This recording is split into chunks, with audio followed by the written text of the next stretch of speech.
घर में वसीम साहब आए हैं इस घर की एक वीडियो बनाने के लिए, और उनके साथ आप सब लोग भी आ गए हैं। ये मेरे घर की एक समझिए कि एंट्रेंस है। घर का जो एंट्रेंस होना है वो घर का एक पूरा का पूरा तारुफ होना चाहिए, और घर के मकीन का भी। मैंने अपने घर के शुरू में ही अपना तारुफ जो है वो इस दीवार के ज़रिए रखा हुआ है। मैं बुनियादी तौर पे सिर्फ गदाए दरे ज़हरा हूँ और उनके वालिद बुजुर्गवार के दर का आप मुझे समझिए कि फ़कीर हूँ, और मेरी निस्बत सिर्फ ये है कि मैं इन दो हस्तियों से निस्बत रखता हूँ। इसलिए आते ही मेरे ख्याल में अपना तारुफ दे देना घर के मकीन के बारे में बहुत कुछ बता देता है।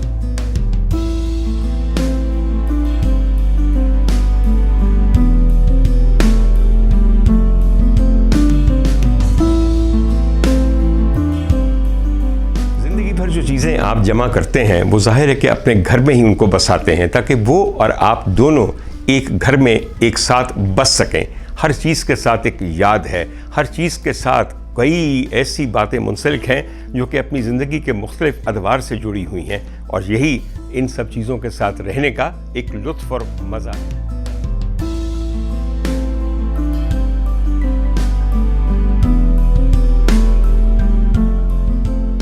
मुझ पे बहुत लोग मोतरज़ हैं कि इतनी चीज़ें क्यों जमा की हैं। मैं सिर्फ एक ही बात कहता हूँ, मैं कौन होता हूँ जमा करने वाला? वो मेरा परवरदिगार है देने वाला। वो देता गया, मैं संभालता गया।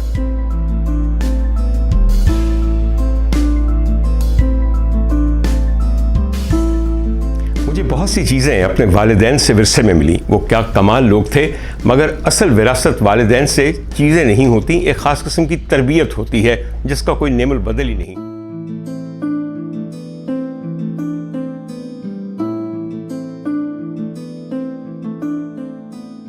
मेरे घर अक्सर जो लोग आते हैं वो एक सवाल बार बार करते हैं कि डॉक्टर साहब ये बताइए यहाँ की सफाई कौन करता है और ये घर इतना साफ़ कैसे रहता है। मुझे अपनी वालिदा का कहा हुआ एक जुमला याद आता है। वो कहती थी कि अल्लाह सोना दवे ते कड़ाइयों नहीं जाइदा। अल्लाह चीज़ें दे तो साथ ही वो तौफीक भी देता है कि उनको संभाल के साफ़ करके रखें, और उसका बिल्कुल एक अमली सबूत आपके सामने।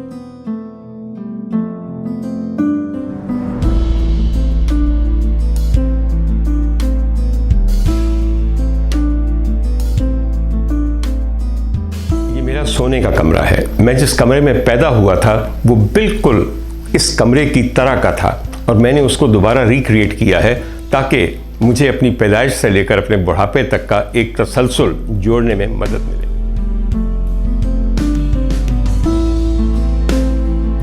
जिस घर में स्टडी या एक लाइब्रेरी नहीं होती, समझिए कि वहाँ रहने वाले बिल्कुल पढ़े लिखे नहीं हैं, और जो पढ़े लिखे नहीं हैं उनका रहना क्या, जीना क्या और मरना क्या।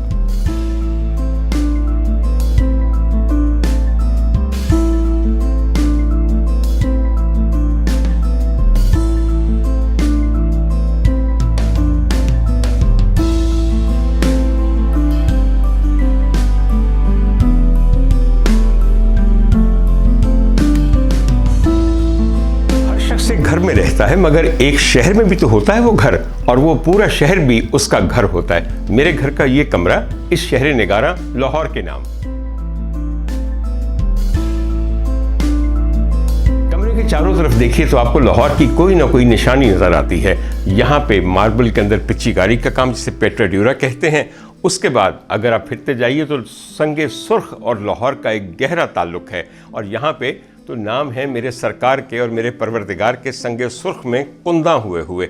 उसके अलावा दीवारों के ऊपर लाहौर की फ्रेस्को पेंटिंग और सब्ज रंग जो मुझे बहुत पसंद है, वो मैंने ख़ास तौर पे इस कमरे की स्कीम में रखा।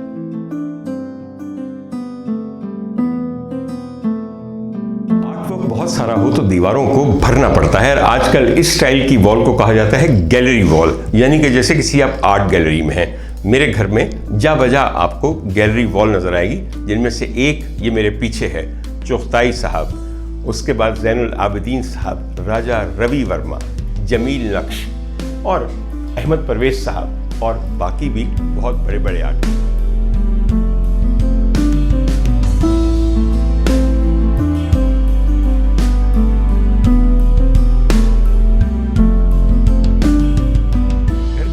को मेरी नज़र में वाकई लिविंग होना चाहिए, यानी कि जिंदा और जावेद। लिविंग रूम में बैठ के आपको ऐसा लगे कि जैसे ये घर का धड़कता हुआ दिल है और इसके दरो दीवार जो हैं वो आपके लिए रूह को ताजगी बख्शने वाले हों।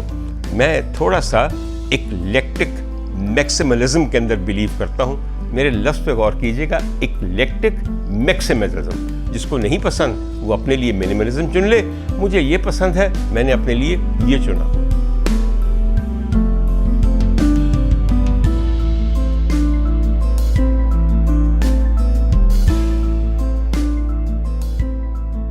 ख्वाबगाह वाकई ख्वाबगाह होनी चाहिए और मैं समझता हूँ कि हर एक अपना कॉन्सेप्ट है, मगर मेरा बेडरूम का कॉन्सेप्ट ये है कि वहाँ सोने की जगह भी हो, बैठने की जगह भी हो, एंटरटेन करने की जगह भी हो, खाने पीने की जगह भी हो, स्टोर करने की जगह भी हो।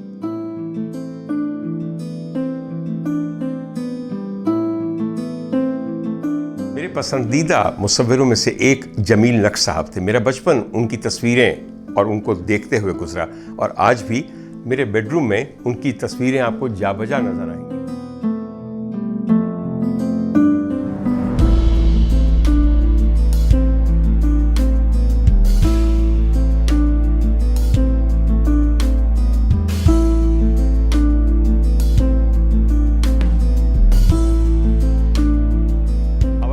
में मैं इंग्लिस्तान में रहा जहां मेरी ट्रेनिंग हुई बहसियत ऑर्थोपेडिक सर्जन। उसी ज़माने में मलिका बरतानिया एलिज़ाबेथ सानी ने बकिंगम पैलेस को आवाम के लिए खोल दिया। मैं जब पहली दफ़ा वहां गया तो दिल में एक ख्वाहिश जागी कि इंशाअल्लाह ताला अपने किसी घर के एक कमरे या हिस्से को मैं बिल्कुल मलिका बरतानिया के महल की तरह सजाऊंगा। अब देखिए, वो अपनी जगह मलका होंगी, हम अपने घर में बादशाह हैं, तो ये कमरा जो है मेरा उन यादों से मंसूब है।